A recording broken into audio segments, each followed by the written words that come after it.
Welcome to Ask Earl Anything. This is the show where your questions make the show. Without your questions, we don't have a show.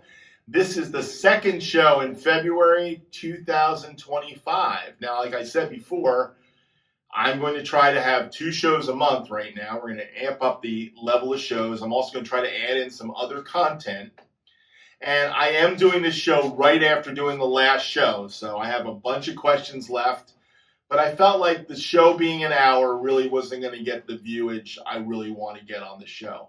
Even though my Ask Earl Anything show does have about 200 to 300 guys that watch the show, or at least the 50 guys who do watch the show watch it all the way through by watching it 300 times. I don't know what it is.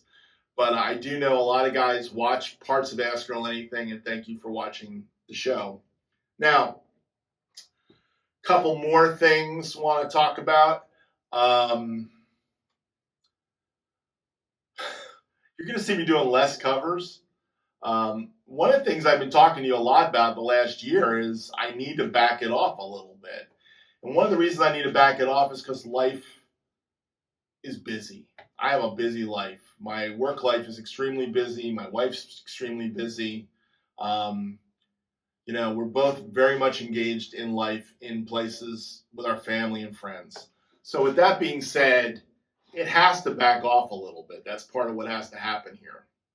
But I want to continue to give back to the drum community. So if you have a suggestion for something you want to see, you have a question on how to do something that you want me to do a separate video that's not Ask Earl Anything, but would be me pretty much performing a groove or working out a part, throw your ideas at me. I'll see what I can do.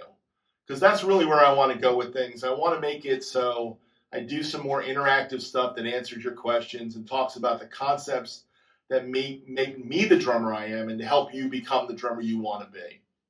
By the way, that's the key here, becoming the drummer you want to be. Many of you are drummers that don't play on YouTube, but you play drums at home for fun. That's what this is all about, having fun. So how can you get better? Well, getting better comes with years and years of playing. That's what it really takes to get better. So with that being said, I'm going to hopefully make some more videos in the near future that will help you to get some of my concepts that help me to become a better drummer. So we'll talk about those things. All right. Did that Jeff thing again. All right, let's go to the questions or the comments. This is a comment from my friend Windsurf03. This is Brooke. Brooke says, Earl, I was thinking about a video on how you prep before you post a YouTube video. Nice job as always. This was on Tomorrow by Amy Grant. So a prep video. I'm trying to think what that might be. Would that be some footage of me showing you working with Moises and that? I mean, I can tell you my process for prep. Whenever I do a drum cover, the process for prep. Now, if I'm going to do a video of it, it's going to be in motion kind of thing. So I got to figure out how do I do this video you're asking for, Brooke? How do I do this? Because it starts this way. It starts in pieces. First, I have to think of a song. Then I put the song in a song list in Spotify. And then I go to my computer, turn on Logic, open up Spotify, record that song from Spotify into Logic, because that's the only way I can get this file. I don't buy anything. I just record it into Logic. I cut it up. I save it to a 2-track file, name it, and then I put it into Moises, and I make stems. And then I take the stems when I'm ready to make the drum cover, and I bring it into Logic.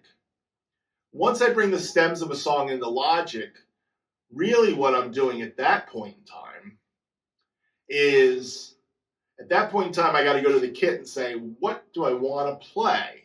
What cymbals do I want to play? What kit do I want to play? Usually before I bring it into Logic, I think of which template I have set up. I have 3 templates right now.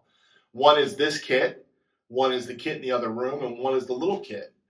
Oh, I'm going to do this on the Gretsch kit, the main studio kit. I pull up the template. I drop in the song. And then I have to go figure out which cymbals, which snare, which hi-hats, how I'm going to tune the toms, what I want to do. Then I got to set the cameras up. Now, sometimes it doesn't always go in order. Sometimes I start setting the cameras up, and I've got cameras all over the place. I've got 3 different iPhones I use for cameras. I set my cameras up, I sit down, and I have my little transport over here on an iPad, and I hit record, and I start playing. I go, oh, the snare doesn't sound right. Let's switch snares. Or the cymbal does. This started the other day. Yesterday I did the song You're So Vain by Carly Simon. And I had the red labeled Paiste 2002 22-inch ride here. It was too brash. I pulled it off, switched the big beat up, put it over there on the other kit. Sometimes I make those decisions on the fly once I start recording video. So sometimes the video's there, sometimes the video's not on yet, and I make these changes. I learned the song literally by playing the song over and over again. I don't really sit and listen to the song 50 times and then go play it. I actually sit there and learn the song. I'll stop it. Let's try that intro again. I try to get certain parts I want to get. Now, sometimes I build in little things I call cheaters into my sessions. So in Logic, I'll put little click markings to help me get tempoed into something. Especially a lot of the songs that have moving tempo, or like there'll be like a 8-bar rest or something in the middle where there's nothing going on. You're waiting for the drums to kick back in. Rather than counting it, I'll count in the 4 bars before, the 4 clicks before. I'll go da-da-dum, dum, dum, dum, ba, dum, ba. So I have the cheater in there so I know what to do. Sometimes I put cheaters to tell me to stop. Right before the end of a phrase, I know it's going to a cut, but I don't know the song well enough. I have a cheater in there that goes click, click, click, click, click, and I know I'm going to hit a crash and hold out. So that's one of the ways I get to do drum covers faster, is by putting in some cheaters. And I don't do it on every song, but certain songs I do it on. Once I get the song done, usually I'll have 2, 3, or 4 takes of the song that are good.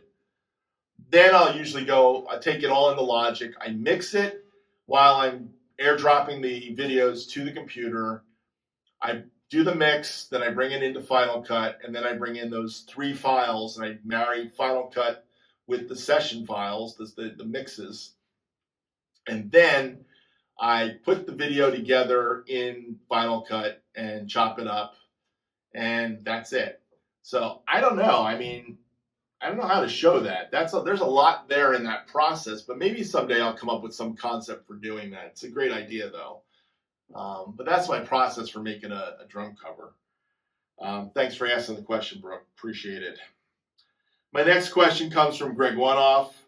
Greg had a question last show, or a comment last show. This is a question.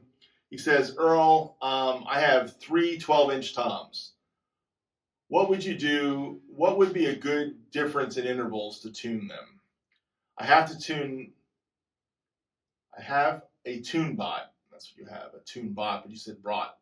I'm just wondering I was just wondering about, I am just wondering about, do I do the reso heads all the same and different top head tunings, or do I have differences in intervals in the reso heads also? It confuses me. So thank you so much. Thank you that you can help me. I did this on a microphone. That's why things are a little weird in my text. He sent me a text message. Greg has my phone number.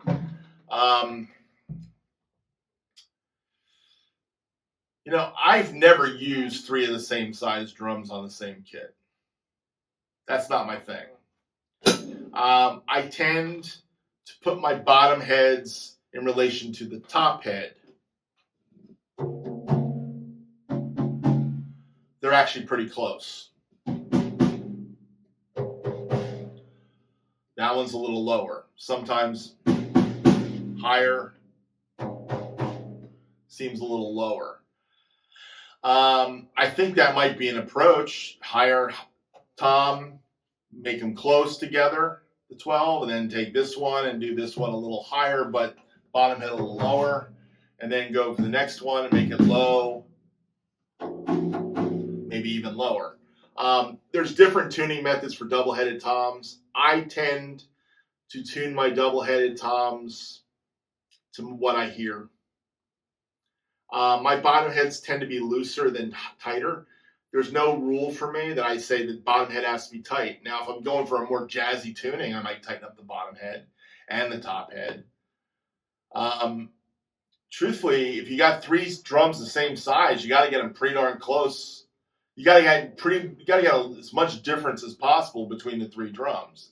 My intervals, bum bum bum. It's a triad, you know. Ba-da-da-da-dum.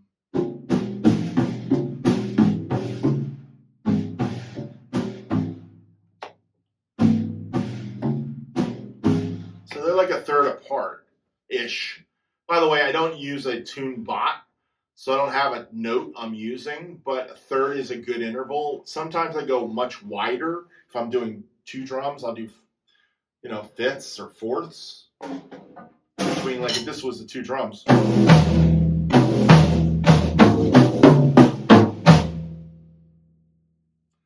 So that's a much more drastic interval. Don't ask me what the interval is. If any of my buddies from college are there, my remembrance of ear straining is gone.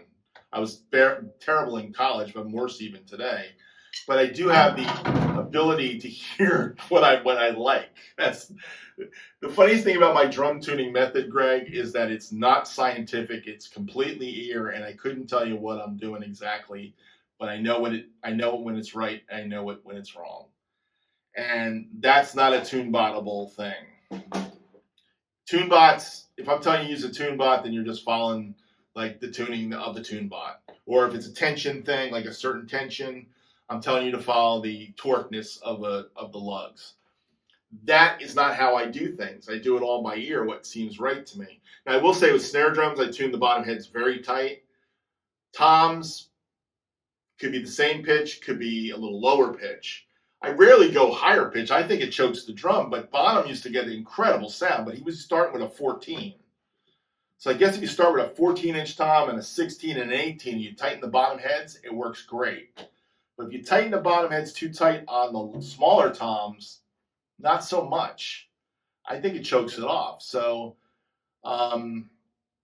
like Steve Gadd said when he started using the 10, I can take a 10-inch tom and I can tune it down and get the deeper sound out of it, rather than starting with a big drum and you got no place to go but lower. And if you tune it up too high, it chokes. So the key with Bottom's drum kit with the 10x14 there and tuning the bottom head up higher was he was getting a punchy sound out of a 10x14. It wasn't a super fat sound like a blob, like a ploppy 70s over duct taped head sound. He was getting a really punchy resonant tom sound. So most guys talk about the bottom sound as being the way to tune a tom. Yeah, if you're using big drums, I think it is a great starting point. But I don't know if I use that on all drums as a rule, because I think the smaller toms have a different way you approach it. So, and then of course, what is your head is another part of it. But the idea of having 3 12s is not what I call a good method for getting the intervals you want. You're better off having differences in size. That helps the intervals. The intervals for this is coming because this is a 10, this is a 12, this is a 13. And I find the 12 to 13 drums, they're very hard to tune sometimes to get them to sound right together. That's why I never liked 12, 13. I like 10, 13, 16. I like 10, 12, 14. I even like 10, 12, 16 a lot. The difference between the 12 and the 16. So, or 13, 16, that works too. But anyhow, good question. Hopefully you got something out of my crazy answer. All right, next question. This comes from Dean Papadopoulos. I think it's more of a comment. No, it's a question. Lovely. This was on Gladys Knight. Still Caught Up in You. Wow, I did that a while ago. Lovely. These 80s, 90s R&B ballads, beautiful, musically emotive. Begs the question, what happened to music after the beginning of 1991? The youth would do well to do what my generation did. Look at the 50s and 60s folk music, even back to the big bands for quality music and musicianship. Nice job, my friend. Always a professional, honoring the music's intent and expression. I guess I like the comment. Thank you, Dean, for the comment. It does say something to music today. One of the things that we older musicians went for as kids, we were taught we have to play all styles of music. So when I got in my lessons and I started going to teachers, they're going to teach me how to do a bossa nova, they're going to teach me how to do a rumba and a cha-cha, and they're going to teach me how to do a waltz, and they're going to teach me how to do a foxtrot beat and the tempo of these things. Because if I was going to get a gig, people were going to want to dance. And there's nothing like somebody coming up and saying, hey, play a foxtrot, and you don't know the tempo for it.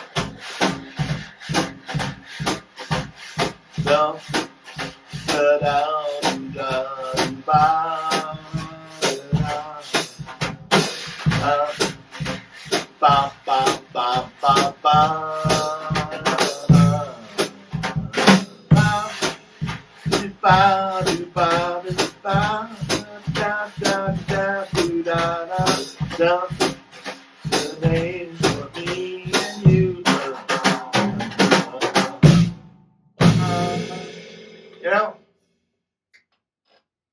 they want to swing, they want a light foxtrot tempo. You got to know what it is. So I was taught to play different styles of music, which meant listening to music from generations and artists that I didn't necessarily want to listen to. Kids today tend to listen to what's popular to them, and they think this is the greatest thing ever. Maybe it is. Maybe it's not. But I think if you're going to become a musician and you're going to make a living at it, you got to be well-rounded. So the more well-rounded you are, the better off you're going to be. Can you play with brushes? Can you play a cha-cha? Can you play a rumba? Those things were important. Now, the funny thing is, bands today that do weddings, they don't play those dances unless you've got some mother or father of the bride that likes to dance. I remember when we picked a DJ for my daughter's wedding, and that we did pick a DJ because that was the price budget we were in. I couldn't afford a $10,000 orchestra to come play my daughter's wedding. That's not me. We had a great DJ, and we asked him, can you play Sinatra? Can you play Bobby Darin? Can you play, Michael Bublé doing some of these tunes, our favorite tunes, so we could dance? It was important that we had a place to dance, and then get the party going and do the younger music, So it's a different world today than when I was in the 80s playing the wedding band. Watch that movie, The Wedding Singer, and you get a kind of a vibe for how schlocky bands could be back then. Today it's very corporate. I mean, my friend Tate Berkey plays in a corporate band that does weddings all the time and corporate events. And it's a pro gig, man. It is pro as pro gigs. You can make a living at it. That's what he's doing right now. So if you want to break into, and that, by the way, the New York guys, the guys who played in New York that played some sessions and occasionally a commercial, or maybe got a shot to play Broadway once in a while, those guys were all part of Club Date offices making their money on the weekends, even back in the 70s and 80s and 90s. Because if you were that top drummer, you were going to get a shot at being in a top band at an office. That's how you made money. So there's always been, Club Dates is part of an upper echelon of musicians, those that can go in and do them. When I was in Jersey, I used to be a ringer guy that they would bring in. When drummer couldn't make it, I'd get a phone call, can you come play the gig? So that's cool. I was prepared for that. I practiced for that, Now, I always thought that was less than the rock star in the rock band, of course, in my brain, but in actuality, I was a working musician.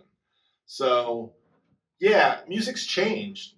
You're correct, Dean. Music has changed, and I think it would be good if youngsters kind of learned the lineage. It's going to take us older guys to pass that along, though. I can tell you that right now. But great point, Dean. Great point. Another question. This is from Flying Tiger 2212. All right. I'm not sure what song this was on, by the way. He goes, Earl, wow, love your work. Shared your channel with some friends. Question from a non-drummer percussionist musician. When you cross-stick the snare, use the base of the stick to tap the rim, not the bead. I think you play the entire piece with that hand at the, oh, it's an older, I don't know what video this was, but I can guess it was back a couple years. He's basically saying you played with the base of the stick, hitting the stick, it's hitting the snare. Yeah, I'll put the whole question up for you all to see. His question has to do with me playing back of the stick all the time. And that goes back to my days playing weddings, believe it or not. One of the things playing weddings, I found the best way to get a cross stick sound was to use the back of the stick. So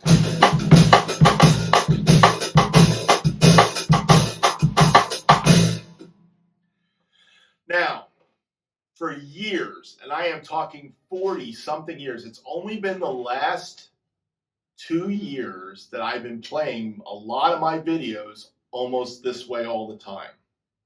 Tip of the stick, left hand. So if you go back 3 years, you will see me playing this way.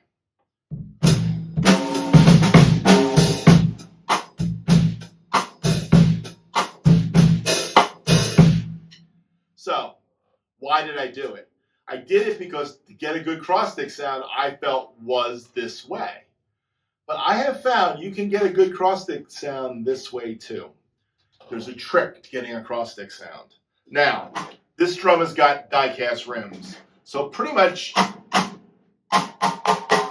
almost no bad sound on this die-cast rim drum, by the way. That's one way to get a better cross stick sound. But the way you get the best cross stick sound, I learned from Chadwick Perry. I was watching him. He's consistent as all get out. Is to take your stick and put it right over the lug of the drum. Then find the sweet spot on the shaft, on the stick. Okay? And on the shoulder, it's not up in the thinner part. It's kind of where it gets thick again. So you're actually hitting it with the same thickness as back here, but up in the front. So you got to move it. But you've got to nail your cross stick right across the lug. So it's... And if you move it, you'll get a different sound.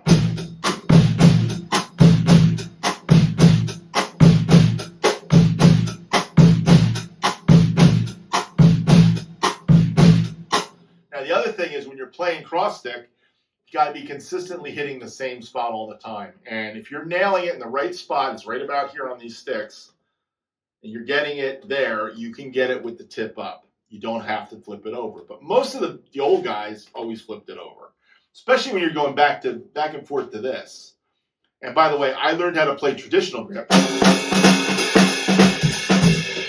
So if you're playing traditional grip,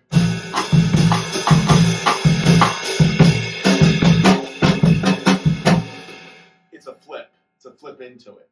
But if you're playing...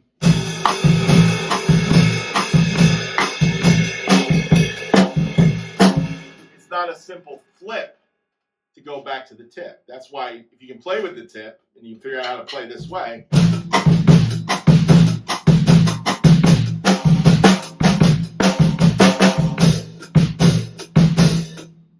that works.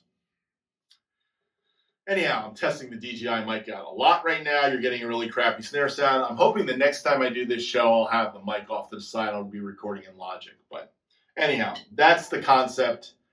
Why was I playing back of the stick? Because for years I played that way. I actually taught myself to play that way. But one day on an Ask Earl Anything show, a guy said, you don't get your rolls really good this way. Even though I can cheat it with this. But if I'm in the dead center of the drum, doing this, it doesn't work as well as doing it.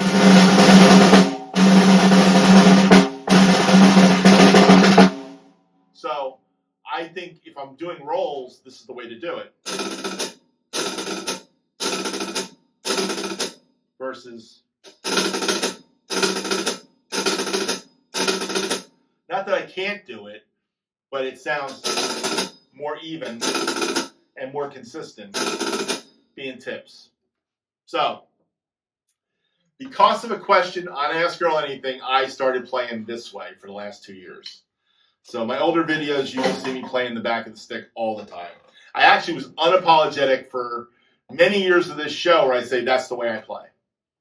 But I have taught myself to play, which is a good reason for you guys that are players to keep learning and keep growing, keep working at it. Don't get stagnant. Keep trying stuff. So that's the answer to that one. Thanks for asking, Flying Tiger. Next question. EM65. Curious, your hi-hat bottom cymbal on the top, is that for a thicker sound? Is the top hi-hat on the bottom or something else? And that question is a common question on Ask Earl Anything, by the way. What they're talking about is these hi-hats that I happen to be using today. This is my Paiste 2000 regular sound edge bottom, 14-inch bottom. It's got the sound edge, so it's the sound edge Paiste design. I wanted a Paiste sound edge set of hats. I found this for $100 and I bought it. I came home, I took a 505 top, put it on it, and it didn't sound right. It didn't sound good. And I was doing a video on my new find, and one of you guys said to me, hey, the bottom sounded better because I put the bottom on it. And you know what? I found out, I've done the science now on it. The science is, go look at the weights of a 14-inch pair of 2002 14-inch sound edge hi-hats. And what you find out on a pair of 2000 14-inch sound edge hi-hats or a pair of 505 14-inch medium sound edge hi-hats is that the top cymbal is around 900 and something grams. This is 990 grams. A typical 505 bottom will be somewhere between 990 and 1,090. So there's a 100-gram difference you'll find. I found another bottom for 505s and I tried to put that 1,000-gram one. It was 1,000, I don't know if it's 1,090 or 1,046 or something. I tried putting that together with this and it didn't sound as good as this one. So this is my original 505 bottom that I have dedicated to being part of this sound edge hi-hat setup of a 2000 regular bottom, sound edge 1112 grams is what this is, 1112. And by the way, if you look up 14-inch pair of 2002 sound edge hi-hats where the guy lists the weights, you'll find they're generally between 900 and something heavy side and 1112 around that point. You'll find that they're pretty darn close to this. So this became a choice to get that sound edge sound I wanted. And it has worked wonders. Guys comment about this all the time. They got the sizzle, they got the bite, and they sound right. So I make no apologies about my combo, but it is a bottom on top of a bottom. It's not a bottom on top of a top. I'm not the guy that flips the bottom and top very often. I've done it. It's not my favorite thing to do. It's not my favorite sound. All right. Great question, though. All right, next question. Portal 432. How do you get the hi-hat speed, dude? Fantastic. This was on Fly Like an Eagle. I think what he's talking about is the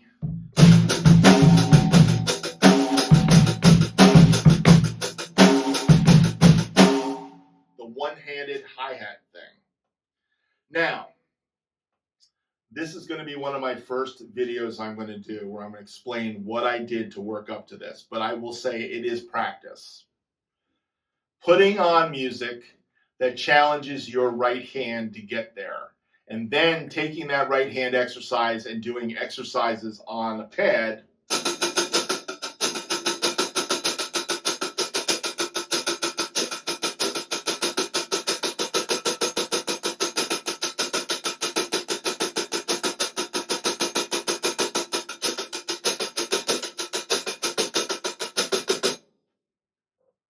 It takes sitting there with a pad and working it up and working the speed up. So I don't know what speed that is, by the way. Let's listen. Let's turn it on. Let's go Let's go 80 on the metronome. Here's 80.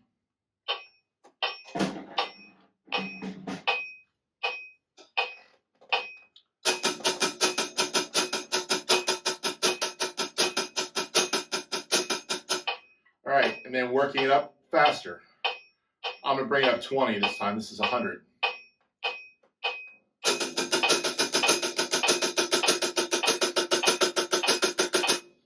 All right, 100 would probably be a challenge. So working from 80 to 90. I probably do 90 pretty good.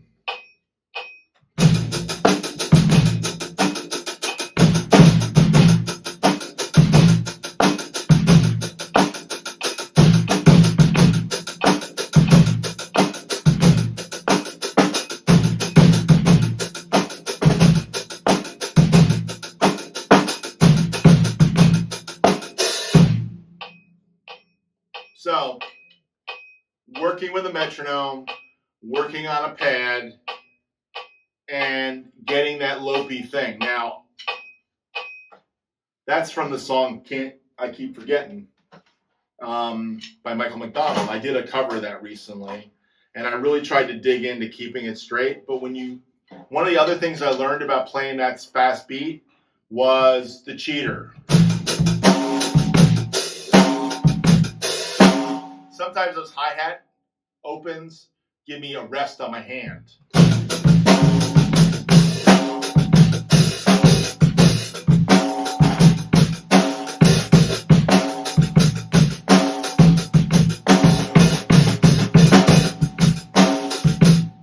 So part of those kind of patterns is sometimes those little hi-hat barks end up being little cheater parts, and they usually go with the bass player or a guitar accent or something.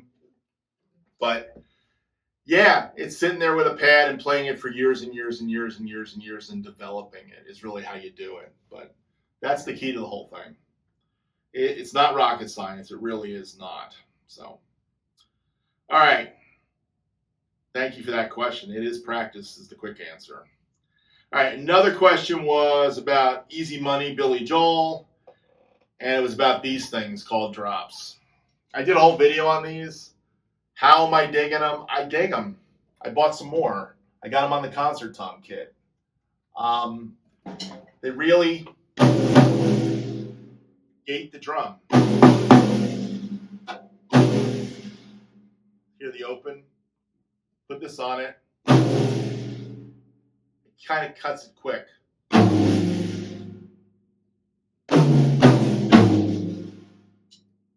So, do I dig them? I dig them, D. I really do dig them. And thank you, Aaron and Sandra and the kids for this wonderful Christmas present I use a lot. All right.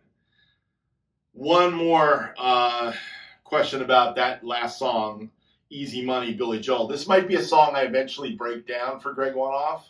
Greg One-Off's going, what is that broken up beat in the halftime groove? So there's a part in the song where it goes...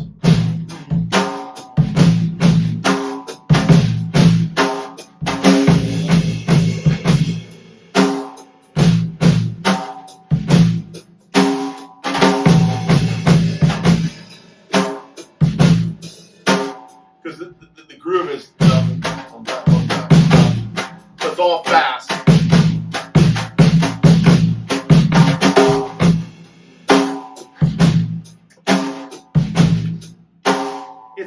It's a halftime pocket. It's going in and out of the tempo, and there is some erratic hits that go with it that are horn hits. But in actuality, Greg, that part, and I'm not going to play it now, but maybe I'll do a breakdown of that groove someday for a video. It's a good idea. It's a good song, but getting used to that idea of going from a rockin' tempo, something.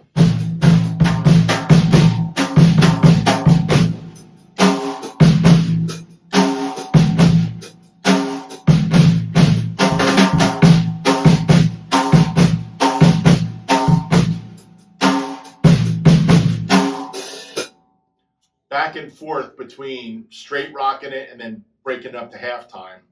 that is the key to that song. And it's a key to a lot of songs. So learning that, kind of breaking it back and forth, is kind of critical, you know? But there is that one section that's kind of broken up. I'd have to play the song for me to actually explain it. So maybe I'll do that in a separate video. That seems like a good idea, possibly. So my last question for this show of Ask Earl Anything, this comes from VADOS79. Thank you. Very helpful video. This was about recording studio headphones. I have not watched this video in years. This is a long time ago in a land far away. But he said, what about the sound isolation level of the Sennheiser HD 280 Pros? Or now they're called 300 Pros. So this is a pair of my Sennheiser HD 280 Pros. I used to have 3 pairs of these. I have 2 left. I bought them 20-something years ago. These are completely beat up. These are torn apart. What's the isolation of these? It's about 24 down, believe it or not. They are closed. When they were in better shape with better ears, they worked better. So if they have this ear on it, it's better. But they are closed ear headphones, and they're about 24 dB down. I like playing drums with these headphones. I've used them for years. Buying new headphones is a waste. I used to do a lot of sessions down here with 5-6 people in a room, and everybody had headphones on. So I have like, I'll take a picture of my headphone rack, but I've got at least 10-12 pairs of headphones, it looks like. So with that being said, these are just one of the pairs. I like my in-ear monitors better. That's why I record mostly with my in-ear monitors today. I have a couple pairs of isolation headphones, but the HD 280s were the standard in the studio for under $100. For the longest time, they were $95. I don't know what they cost today, but they were the standard in the studio from 2000 on. And before that was the Sony, what was it? 5406, I think was the Sony ones. They were the studio ones. And then there was the AKGs for years, but the AKGs were not closed. And as soon as we started going to smaller studios, recording drums and stuff, if they didn't have the closed back, it was leaking into everything. I remember some recording sessions that I saw where those headphones were the Sennheisers with the little yellow muffs on them. My wife bought me a pair of those when I was 22 because I told her how much I love these things. I think they're called the 414s, I think they were called. They had the yellow muffs on them. There was a picture of Chicago in the studio I had with them all wearing those headphones. They're terrible headphones for getting isolation. And if you had a click track blowing through your ear in that thing, it'd be all over your tape, all over the recording. So when you're recording with a click track, you got to have a closed headphone. Otherwise, it does not work. That's why the in-ears work great. I can turn a click on. Nobody hears the click. It's in my ear. You just have to make sure you adjust your volume so you're not blowing your ears out. That's the key with in-ears. So you can blow your ears out with in-ears. But those are good isolation headphones.